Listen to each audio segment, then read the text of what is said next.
Exercise 3.1 Aftab tell his daughter, 7 years ago I was 7 times as old you were।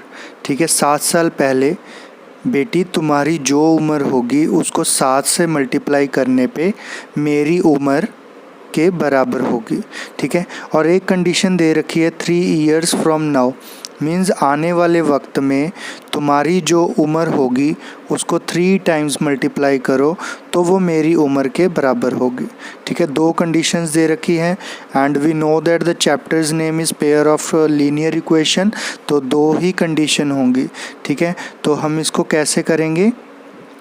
सबसे पहले हमें present as को x और y मान लेना है। तो कितने करैक्टर हैं? एक आफ्ताब है, एक उसका डॉटर है। तो आफ्ताब को x मान लेंगे और डॉटर को y मान लेंगे। ठीक है, तो अब फर्स्ट कंडीशन क्या है? 7 years ago, 7 साल पहले। तो 7 साल पहले अब x में से 7 माइनस कर देंगे क्योंकि 7 साल पीछे की एज चाहिए। अब उसकी डॉटर में से भी 7 माइनस कर देंगे तो अपने पास क्या इक्वेशन आएगी?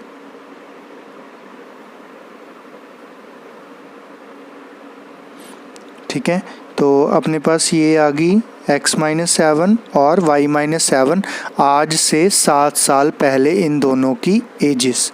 अब इन दोनों पे कंडीशन लगानी है क्योंकि इन दोनों पे हमें कहा है, वो आफ्ताब क्या कहता है कि बेटी की एज को 7 के साथ मल्टीप्लाई करने पे उसकी एज आएगी। तो ये आफ्ताब की एज होगी, ये उसकी डॉटर की एज होगी। ठीक है, तो अपने पास इक्वेशन क्या बन गई? x-7 7 into y-7। तो अब इसको सिंप्लीफाई करना है जस्ट आपने। तो ये 7 को y के साथ मल्टीप्लाई किया, 7y, 7 इंटू 7 दैट इज़ 49। ठीक है, तो अब ये 7 इस तरफ ट्रांसपोज हो जाएगा, प्लस का साइन है तो माइनस हो जाएगा, ये माइनस का साइन है इस तरफ आ जाएगा तो ये बन जाएगा -49 प्लस 7। सो सॉल्व करने पे आएगा -42। तो यही अपनी फर्स्ट इक्वेशन है। ठीक है, इसी तरह अब सेकंड कंडीशन को यूज़ करेंगे और सेकंड बनाएंगे अपने पास। तो सेकंड क्या हमें गिवन है? तो 3 years hence। ठीक है, अब जो एज है आज से 3 साल बाद में इन फ्यूचर में, अगर 2020 है तो 2023 में 3 साल ऐड होंगे तो हमेशा जहाँ भी विल होगा या हैंस होगा या एज ऑफ नाउ होगा तो वहाँ पे जो भी प्रेजेंट एज है उसमें 3 ऐड कर देंगे, x+3 y+3। अगर कोई और क्वेश्चन है उसमें 5 year हैंस दे रखा है तो 5 करंट एजेस में ऐड होगा। अब इन दोनों पे कंडीशन लगाएंगे। वो क्या कह रहा था? जो बेटी की एज है उसको 3 के साथ, बेटी की एज y+3 है, इसको 3 के साथ मल्टीप्लाई करना है। तो ये मैंने कर दिया, ये तब जाके फादर की एज के बराबर आएगा, इसीलिए हमने इसको इक्वेट किया है। ठीक है, अब इसको सिंप्लीफाई करेंगे तो 3 इंटू वाई 3y, 3 इंटू 3 9। ठीक है, अब इसको सिंप्लीफाई, ये 3y इस तरफ आ जाएगा, माइनस हो जाएगा, प्लस का साइन था, ये -3 उस तरफ, सो 9 - 3 हो जाएगा आपका +6। और यही हमने लिखा है x-y 3y = 6। अब अपने पास 2 इक्वेशंस आ चुकी हैं, ये और ये। ठीक है, इनको सॉल्व करना है।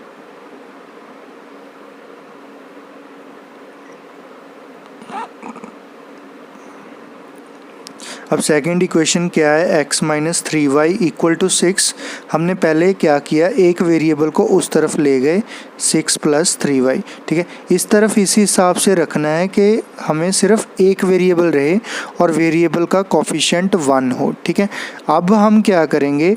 y की वैल्यू सब्सटीट्यूट करेंगे और x की वैल्यू मिलती जाएगी। ठीक है, मैंने सबसे पहले यहाँ पे 0 सब्सटीट्यूट किया, 6 + 3 इंटू 0। ठीक है, तो ये टर्म 0 होगी तो मुझे क्या मिला? 6। जब मैंने 0 सब्सटीट्यूट किया तो मुझे मिला 6। ठीक है, इसी तरह अब मैं y की वैल्यू -1 सब्सटीट्यूट करूँगा, -1 तो 6 + 3 इंटू -1, तो ये कितना हो गया 6 - 3, तो वो हो गया 3। ये हमने यहाँ पे टेबल में वैल्यू सब्स्टिट्यूट कर दी, तो 3। ठीक है, तो नेक्स्ट, ठीक है, वैसे तो हमें 2 वैल्यूज़ चाहिए। सपोज़ मेरे पास कोई भी स्ट्रेट लाइन है, तो अगर आपके पास 2 पॉइंट है तो आप स्ट्रेट लाइन ग्राफ के ऊपर ड्रा कर सकते हैं। ठीक है, लेकिन फिर भी वो 3 पॉइंट पता कर रहा है, आप 2 कैलकुलेट कर लो, सफिशिएंट है। ठीक है, तो इसी तरह सेकंड इक्वेशन का भी अपना टेबल ये बन जाएगा। ठीक है, तो ये 2 टेबल्स आ गए, इससे एक लाइन आपको मिलेगी ग्राफ के ऊपर और इससे भी एक लाइन मिलेगी, तो हमारे पास पेयर ऑफ लीनियर इक्वेशन में 2 लाइंस हमेशा बना करेंगी। तो आइए देखते हैं इसका ग्राफ क्या होगा। ठीक है, लेकिन पहले मैं आपको बता दूं कि जैसे ये -7 5 है, तो -7, 5 इसको ऐसे डिनोट करेंगे। ये -7 x के लिए है और ये 5 y के लिए है। ठीक है, तो ये आपका y एक्सिस, ये आपका x एक्सिस। तो मैं मान के चल रहा हूँ कि 9th क्लास में आपने और 8th क्लास में आपको ग्राफ पे ड्रा करना आता है। अब -7 है तो सपोज़ -7 इधर है, y 5 है, तो ये पॉइंट पे टच होगा, ये अपना लोकेशन होगा। तो आइए देखते हैं इन टेबल्स का क्या ग्राफ बनता है।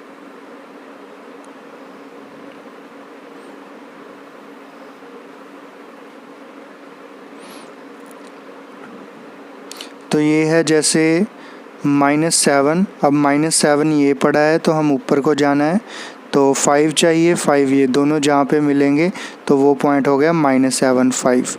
ठीक है, अब एक पॉइंट था अपने पास 7 7, तो ये x एक्सिस पे 7 और y एक्सिस पे 7। अब इन दोनों पॉइंट्स को मिलाने पे आपके पास ये लाइन आ जाएगी। ठीक है, तो ये लाइन आ गई। अब दूसरा था क्या, 0 - 2, ठीक है, 6 0। ठीक है, तो y 0 था, जब भी y 0 होता है तो वो पॉइंट x एक्सिस पे आएगा, लेकिन जब भी x 0 होता है तो वो पॉइंट y एक्सिस पे आएगा, ये आपने ध्यान रखना है। ठीक है, तो ये एक इक्वेशन होगी, ये इक्वेशन, यहाँ पे आपका फर्स्ट इक्वेशन ख़त्म होता है। हमने फर्स्ट क्वेश्चन में क्या करना था, पहले तो इक्वेशन बनानी थी, दैट इज़ कॉल्ड अलजेब्रिकली। ठीक है, if you check the question in the last it is written there algebraically. और ग्राफिकली मीन जो हमने दोनों लाइंस को सॉल्व किया, 2 3 पॉइंट पता किए, लेकिन मिनिमम हमें 2 पॉइंट्स ही चाहिए होते हैं एक लाइन को ड्रा करने के लिए, तो अपने पास 2 लाइंस आ गई। आई होप कि आपको फर्स्ट क्वेश्चन समझ में आया होगा। Let's go to the second question.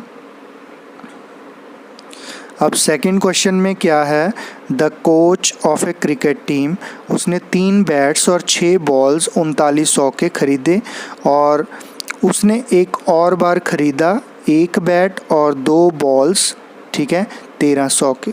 ठीक है, तो ये तो सिंपल है, बैट्स को हम x मान लेते हैं, ठीक है, बॉल को हम y मान लेंगे, let the cost of A ball ₹y। ठीक है, तो नाउ अब ये अपनी पहली कंडीशन है इतनी। ठीक है, इसको 3 बैट्स, 3 बैट को x माना है तो उसकी जगह सब्स्टिट्यूट कर दीजिए x। 6 बॉल्स, एंड को हम प्लस करेंगे, 6 बॉल कितनी है, y हमने कॉस्ट माना है तो y, टोटल कितना पे किया है 3900। ठीक है, तो ये अपनी फर्स्ट इक्वेशन बन गई। इसी तरह अब सेकंड इक्वेशन क्या है, बैट, एक बैट है तो x, 2 बॉल्स हैं 2y, दोनों की टोटल कॉस्ट कितनी पे की 1300। ठीक है, तो ये अपनी सेकंड इक्वेशन बन गई। अब 2 इक्वेशंस हैं, फर्स्ट क्वेश्चन की तरह हम टेबल बनाएंगे और पॉइंट्स पता करेंगे। ठीक है, जैसे अब ये अपने 3x + 6y, ठीक है, तो मैंने 6y इस तरफ ट्रांसपोज किया, क्या बन जाएगा 3900 - 6y। अब ये 3 को, ठीक है, मैंने इस तरफ ट्रांसपोज किया,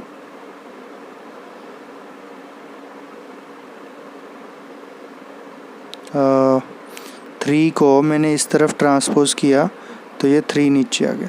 अब देखो हर बार इस तरफ सिर्फ वेरिएबल होना चाहिए एक और उसका कोफिशिएंट 1, ठीक है। अब इसमें हमने फिल करना है y की इस हिसाब से वैल्यू के पहले से, जैसे y को आपने 500 सब्स्टिट्यूट किया तो यहाँ पे 500 सब्स्टिट्यूट करेंगे तो 6 5 दा 30, ठीक है। 3000 3900 में से 3000 सब्ट्रैक्ट किया वो कितना होगा 900 और डिवाइड है 3 तो आ जाएगा 300। ये x की वैल्यू आ गई, ठीक है।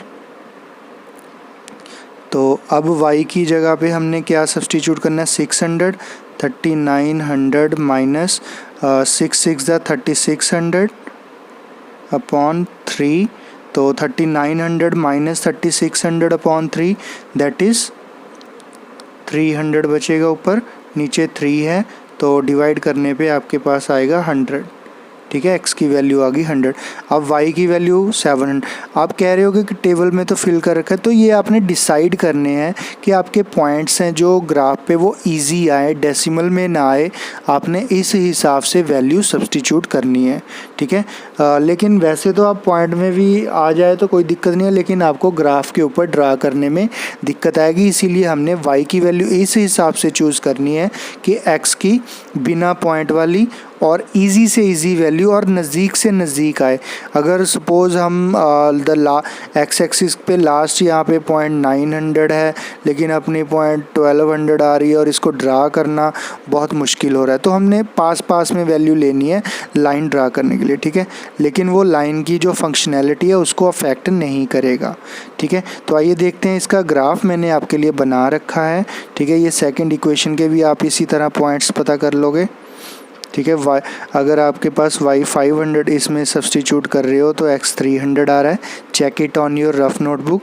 आप y 600 कर रहे हो तो x 100 आएगा, y 700 कर रहे हो तो x आपका, ठीक है, सब्स्टिट्यूट करके x देगा आपको -100। अब इसकी ग्राफ आपको बनाना आता है लेकिन मैं आपको आंसर शो कर देता हूँ, जब आप बनाओगे तो ऐसा कुछ दिखेगा, ठीक है। दोनों इक्वेशन एक ही लाइन पे सेटअप होगा, दोनों इक्वेशंस एक ही लाइन पे सेटअप होगा अगर आपने फुल एंड एग्जैक्ट ग्राफ बनाया है लाइन का। तो ग्राफ आपको बनाना भी आता है, 2 साल से आप कर रहे हैं, इसीलिए मैं इसके ऊपर ज़्यादा जोर नहीं दे रहा हूँ, लेकिन अपना सिर्फ ऑब्जेक्टिव है लीनियर पेयर इक्वेशन पे काम करना। नेक्स्ट एक्सरसाइज में हम देखेंगे कि कैसे इसको सॉल्व करना है, लेकिन आइए बढ़ते हैं थर्ड इक्वेशन। इसका हम सिर्फ अलजेब्रिक पार्ट करेंगे, ग्राफिकल आपके लिए छोड़ेंगे। Let's see the third question. Now the third question is cost of 2 kg apples and 1 kg of grapes। अब दो ऑब्जेक्ट हैं एप्पल्स और ग्रेप्स, एप्पल्स को x मान लो, ग्रेप्स को y मान लो। अब फर्स्ट कंडीशन यहाँ से यहाँ तक है, ठीक है। फर्स्ट कंडीशन यहाँ से यहाँ तक है, सेकंड कंडीशन यहाँ से यहाँ तक है, ठीक है। तो फर्स्ट का क्या है, एंड की जगह प्लस आएगा, एंड की जगह प्लस आएगा। सो 2 kg एप्पल्स है, एप्पल को हमने x माना है तो 2x हो जाएगा, ठीक है, ये लिख रही है। तो एंड की जगह प्लस, तो 1 kg 1y that is y। सो कि दोनों का एंड की जगह प्लस किया तो टोटल कितना पे किया है 160, इक्वल कर देंगे 160। अब यहाँ पे 4 kg एप्पल्स हैं तो 4x होगा, तो एंड की जगह पे प्लस लगा देंगे, तो 2 kg की जगह पे आएगा 2y, तो टोटल प्लस करके कितना उसने पे किया 300। तो ये अपने पास 2 इक्वेशंस आ चुकी हैं, अब आपने इनको सॉल्व करना है, ठीक है। उसी तरह हम अब इस बार हमें यहाँ पे दिख रहा है कि y सिंगल है तो 2x को उस तरफ ले जाएंगे और x की वैल्यू इस हिसाब से सब्स्टिट्यूट करेंगे। तो टेबल में आपको दिखा देता हूँ, आप खुद ट्राई करना। तो अगर आप x की वैल्यू 50 फिल कर रहे हो तो 60 आएगी y की, और x 60 सब्स्टिट्यूट कर रहे हो तो y 40, ठीक है। आप इसके अलावा कोई भी वैल्यू फिल करें लेकिन बस पॉइंट में आंसर नहीं आना चाहिए, तो आपके पास इनफाइनाइट नंबर्स हैं, ठीक है। ये नहीं है कि मैंने यहाँ पे 2-3 शो कर दिए, चाहिए तो हमें 2 लेकिन फिर भी हम 3 शो कर रहे हैं। इसी तरह सेकंड इक्वेशन का टेबल, ठीक है, ये दे रखा है। ब्रेक करके आप चेक करके देखें कि अगर x की वैल्यू 70 कर रहे हैं तो 10 आ रही है, 80 कर रहे हैं तो y की वैल्यू -10 आ रही है, 75 कर रहे हैं तो 0 आ रही है। Check it on your notebook once, ठीक है। तो ग्राफ बनाएंगे आप खुद, ग्राफ कैसा बनेगा I will show you on screen. So pause करें वीडियो। आई होप कि आपको ये एक्सरसाइज समझ में आई होगी। Thank you for watching, see you in the next exercise.